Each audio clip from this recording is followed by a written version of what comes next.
It's February 1999, 3 years since Aladdin's last big, small screen adventure on direct-to-video, Aladdin and the King of Thieves. Hercules, Disney's dive into Greek myth, came out in 1997. Could these two ever come together? Well, Tad Stone has an answer for that. As the unofficial king of Disney's television animation, bringing us shows like Darkwing Duck and Chip and Dale Rescue Rangers and Gummy Bears. He also managed to bring us continuing adventures in franchises such as Atlantis: The Lost Empire, Buzz Lightyear of Star Command, and of course, Aladdin! And so after getting next to free reign on making a zany show taking place in mythological Greece, Edward Tad Stone figured now was the time to bring Disney's two great action-adventure stars together in, say it with me, the most ambitious crossover ever. I'm the SDA Storyteller, and it's time to talk about Hercules and the Arabian Nights. We're going to talk about the story, its continuity, and the animation, I guess. Perhaps you would like to hear the tale? We'll take it from here, darling. Story. Since this is a Hercules show, we gotta start in ancient Greece, where Pain and Panic are having a tough time with a rather uncooperative spirit. Annoyed, Hades looks into it, and after quoting Jasmine, And his beard was so, twisted? Twisted. Twisted, it's my I'm assuming that was just a lucky guess, right? after giving a rundown on how he died, Hades has Pain and Panic take Jafar away. Hades goes back to planning and, well, I guess Pain and Panic failed because not only is Jafar not in the River Styx, but he's also able to just roam the underworld? Guess he's got that snake staff energy. Which, besides being a clever joke, is also probably going to be really literal as we continue on with this. Hades and Jafar have a villain-to-villain chat, in which they become friends with their joint contempt of do-gooders. I love Jafar's confusion with Hades retelling stories about Hercules. His foe actually lifted the sun? Yeah, lousy demigod strength, huh? If he had a brain, then he... What? He picked up the sun? After this, Jafar does not miss a beat. He claims that he could take on Hercules. Seeing that Aladdin, while mortal, is very crafty, Hercules seems kinda like a muscle-bound idiot. Hades says, hey, if you can do it, I'll make you alive again. For now, as long as he holds onto the staff, Jafar has life. Well, Jafar shows up on the scene with monsters and magic and BAM! Well, that was quick. Of all of Jafar's deaths, this is probably the most brutal. More about that at the end. Hades is unimpressed and suggests that Jafar gets himself a minion. Banana! Banana! I had a minion. A treacherous parrot. And we get our one reference to my favorite Aladdin character, Iago, voiced by the incredible late, great Gilbert Gottfried, who actually isn't in this episode. Oh, there's a big surprise! And I'll explain why later. Though, I'd have loved to see him. Oh, Jafar, you're too kind. I'm embarrassed. I'm blushing. Hades sends his minions to terminate Aladdin. What do they call these again? Pits. I like. No drafts. The two attack Aladdin. Well, it turns out to be a boo. When they finally find the real Aladdin, they're booted back to the underworld by the genie. Apparently, also getting barely a cameo with no voice. In this case, just a fist. To be honest, it's probably for the best. This episode would have been super short if Genie just used his powers against Pain and Panic. Hades admits Jafar was right. Aladdin was more clever than he had thought. Despite Aladdin's cleverness not being what won the day, but whatever. And Hades goes back to planning to take over Olympus. Jafar is shocked. Hades just gave up so easily and suggests that they pit the two heroes against each other by kidnapping their respective best friends. Abu is led away by a series of bananas, only to be grabbed by Jafar. And Icarus is dragged away after being led away by bananas. This is Hercules' best friend? Hey, at least he doesn't spend his days picking fleas out of his fur. That's true, as far as you know.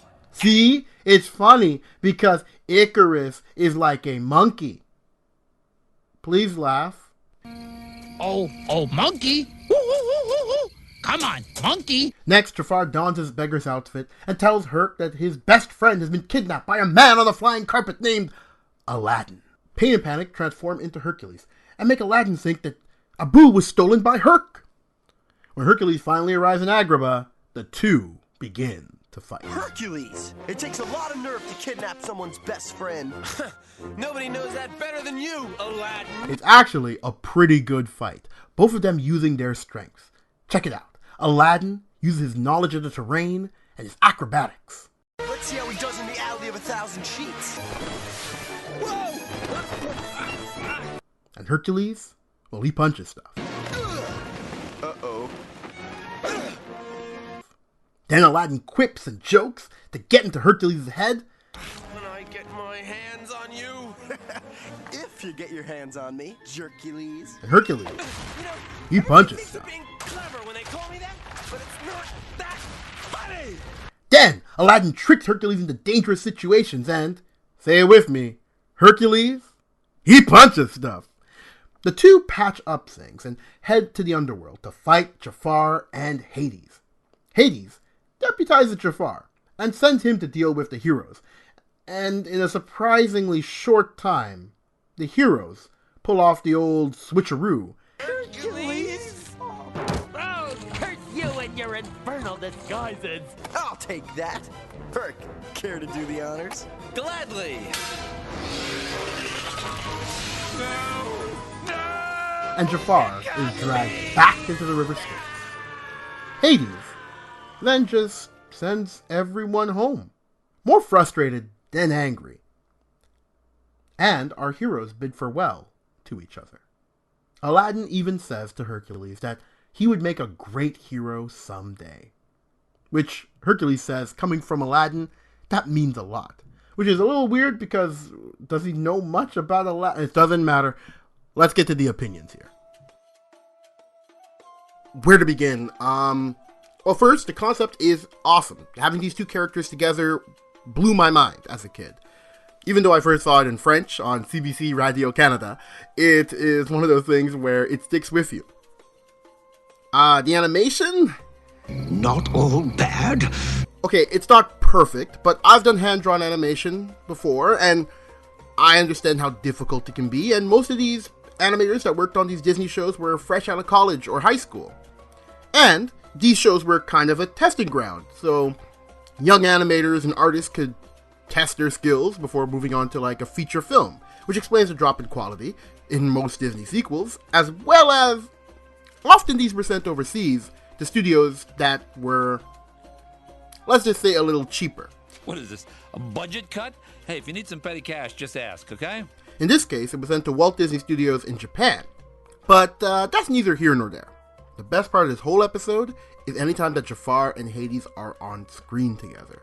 Their banter feels natural. It's like two dudes just talking sports. Oh, really? You care to back that up, you stiff? In a heartbeat, which I don't have insofar as I am dead. I love that Hades even gives Jafar a nickname. It's adorable, but they're still villains, so don't forget they have their own ambitions. Jafar can't stop plotting to overthrow Agrabah, and Hades can't stop thinking about taking over Mount Olympus. Don't you want your revenge? Yeah, sure, okay? How about I rule the cosmos first, and then I'll take it, okay? Priorities, Jafar. Hades also offers Jafar to become the new Lord of the Dead once he overthrows Olympus, which, I don't know.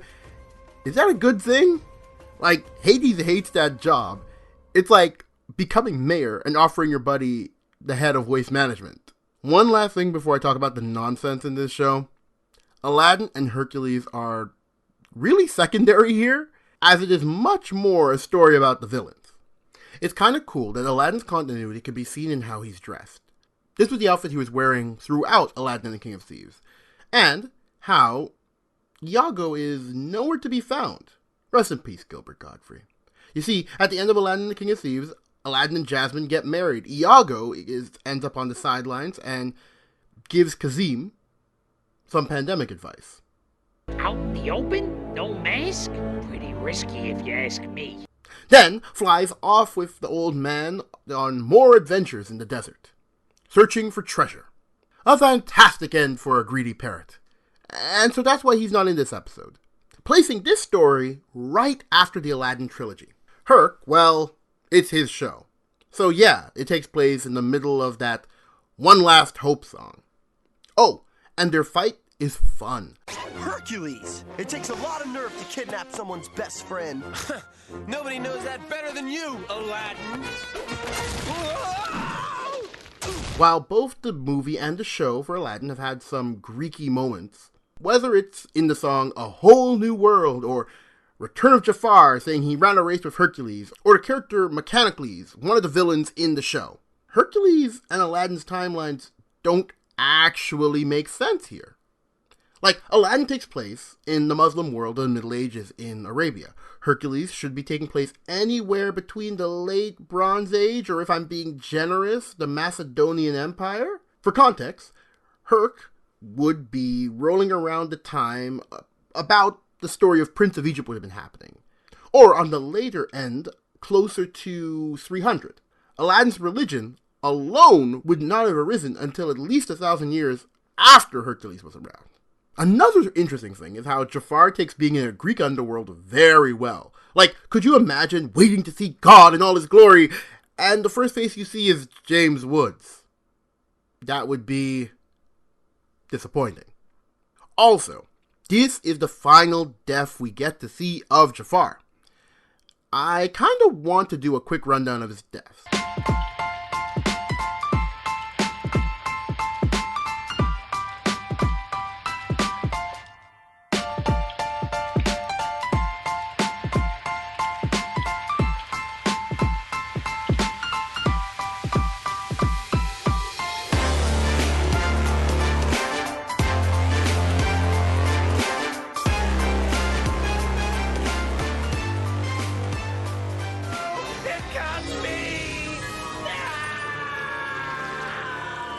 After all, there are things so much worse than death. As a throwaway mention, I do want to mention that it is kind of cool that Jafar dresses up like the beggar that he was in Aladdin to trick Hercules, the same way he tricked Aladdin. So, you know, it's kind of cool little Easter egg there. All in all, I had fun with this episode. It had a great message about, I don't know, not jumping to conclusions and acting before you have all the facts. Yeah, that's it. Oh, like stereotypes and prejudice. Okay, I got it, here we go. In our lives, many people benefit from keeping us apart. Companies bust unions, news companies and politicians sensationalize the other, whether it's people of color, different classes, and, of course, there is tension about sexual expression. But if we are reactive without examining what is fed to us, we may, like Aladdin and Hercules, ultimately destroy ourselves for the amusement of the powerful. Hey, this is kind of fun. Yeah, I mean, I like it. It's like, it's cleansing. Friendship and understanding of shared struggles helps us bridge the gap and stand united against the attacks of those who seek to divide us, allowing us to catch them in their own hypocrisy. Wow, that actually made sense. So go on, watch the episode on Disney+, or maybe you know other ways to watch it. I think it's still on YouTube, to be honest. Tell me if you agree with my thoughts. I'm just some guy on the internet, so don't take what I say too seriously. As usual, don't forget to comment and like and subscribe, and please suggest an important crossover episode of any show that you would like me to cover in the comment section below. That's SEA Storyteller, signing off! Yes, I am alive again, and ready to exact my revenge upon Aladdin. Hello. Priorities, babe. All right?